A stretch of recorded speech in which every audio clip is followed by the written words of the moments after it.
edition of Jeet Kune Do College. Today we're going to be talking about two basic kicks, very important kicks. Should be part of your JKD arsenal. That is the front kick, or teep if you're a Muay Thai person, or a ball kick if you're a traditional martial artist. Whatever, it's a straight kick. And the groin kick slash hook kick, as it's called by Jeet Kune Do practitioners. Remember, in Jeet Kune Do, we're in the Baijong, okay? We've got that fencer boxing hybrid. We've got a strong side forward, okay? My balance should be 50-50. I don't want to be front weighted. You can test that. If I'm front weighted, I have to tilt my body back in order to lift my front leg. So that's a test right there to make sure that you are 50-50. I can move both legs up and down easily, and that's going to help me punch, kick, and move the most efficiently. Most of our kicks should, for the most part, come straight up the line. Whether it's a groin kick, whether it's a front kick, whether it's a side kick, whether it's a heel hook kick, whether it's a hook kick. Okay? They all should come up generally the same and turn over at the last moment. Now the pendulum, and Eric will explain, the pendulum is key to getting off good kicks, and especially Jeet Kune Do kicks. As Louis was just saying, the pendulum is really what is the key to a successful kicking in a JKD. Not only does it allow you to deliver your kick in an efficient and very fast manner, but it also provides you with full recovery. So you don't have to worry about being counter-kicked or getting your leg grabbed. When people get their leg grabbed in martial arts, because they kick and they leave it out there. Okay, so if I pendulum in and out, there's nothing for the person to grab. So that's another important thing. The other thing is we like to get our entire mass behind every single blow that we do, whether it's punching, elbowing, kicking, kneeing. I'm not just kicking with my leg. I'm not just hitting with my hands or my arms. I'm using my entire mass. So the pendulum allows you to accelerate your mass quickly, and we all know that force is mass times momentum, right? So we're going to get all of that force and our mass into our end of our foot and into the target. Okay, so with the pendulum, essentially all I'm doing is my rear foot and front foot are trading places. So it starts with a push-off of the rear foot, and my front foot will slide and kick up. Then they're going to go right back to where they just started. So my front foot's going to slide down, and my rear foot's going to push to the back.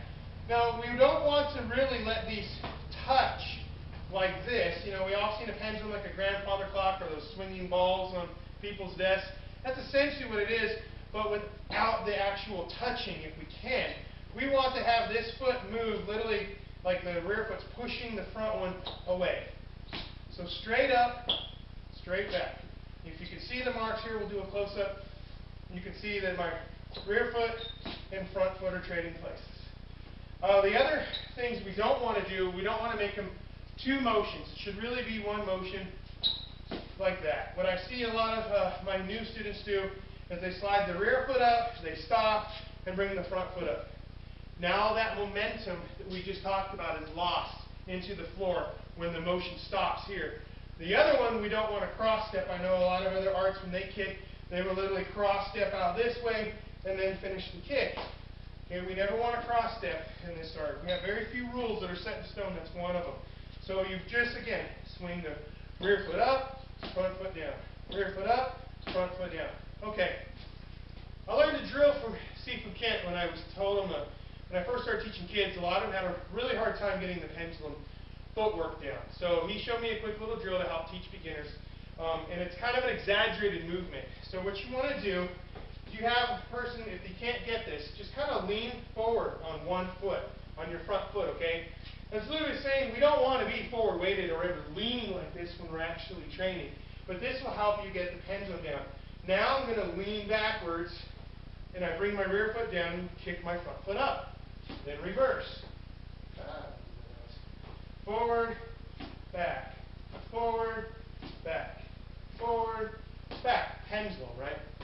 And so eventually you want to throw away the body lean and keep that nice upright position and just have your lower body moving.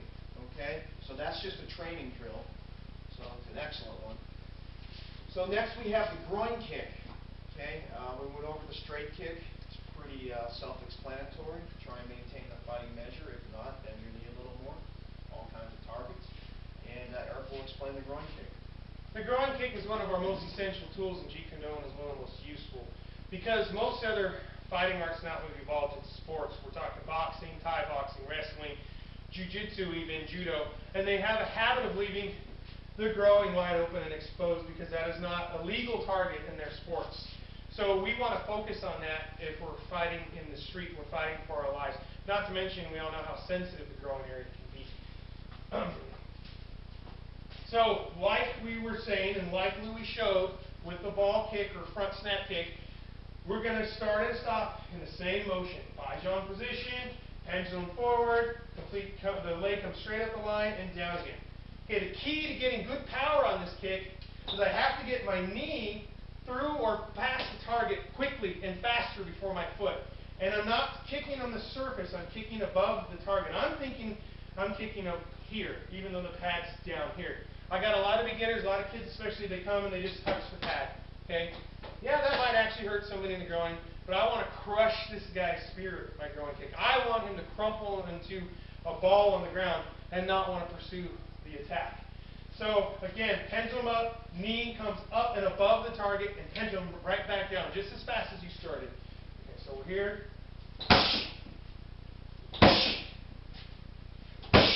Now, as Louis was saying, that's with the pendulum. You sometimes need to be able to do it stationary. Okay? You need to be able to do it moving backwards. Or I'm moving backwards, actually. So here, I've got to start close. I step back and kick. And you need to be able to do all of your kicks this way. Stationary, pendulum, moving forward, and then moving forward to step and slide. Okay. That was a little. There we go. Okay. Step and then slide with the pendulum. Once you've mastered that's a bad word, but once you've acquired a certain skill level with the basic stepping, pendulum, stationary, kicking, or punching, whatever tool, then it's time to go to the next stage, which is a reaction drill, which is we're doing the mirror drill. Okay, and right now we're in unmatched leads. It doesn't matter. Okay, so as I step, Eric steps with me. He steps back. Okay, I've got the pad here. Okay, we call this flashing the pad. Okay, it's a reaction drill. As soon as I flash, Eric's going to kick. Okay, I may move back, I may move forward, I may move to the side. Okay.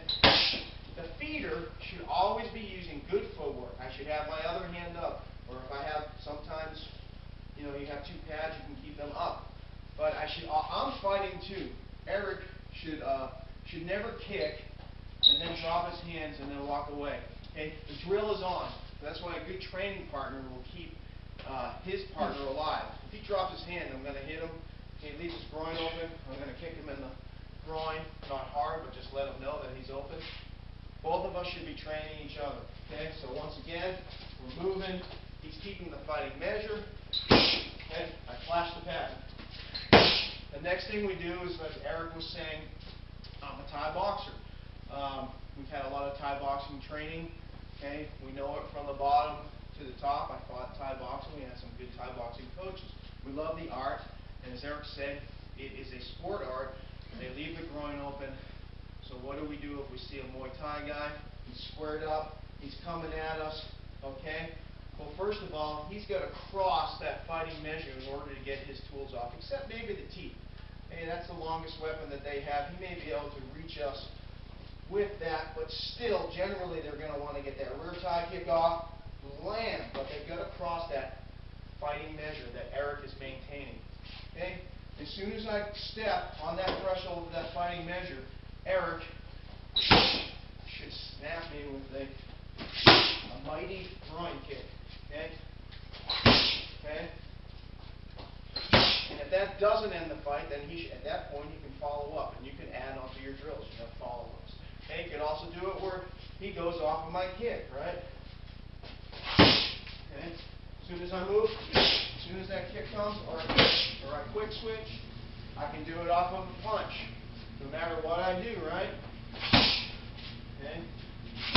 Okay? This is the pad now. This is my punch. I can do it off the rear hand. Sorry. Okay? You do it, and then we can put it all together. No matter what I do, Eric is going to maintain the fighting measure, not let me get too far away, right? Oh, okay. There we go. Okay, so that's how you train your tools. The super tactic like to remind us all the time that a straight line always beats a curved line. So whenever this guy goes to do a round kick, whether he's a Thai boxer, a karate man, whatever, if that kick's coming all the way around, you can hit him in the groin and literally shut that kick down every single time.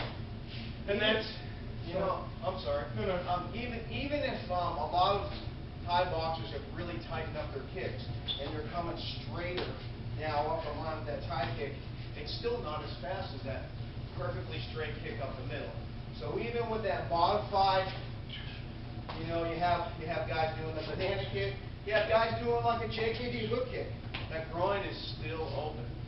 Okay, it's a great self-defense kick.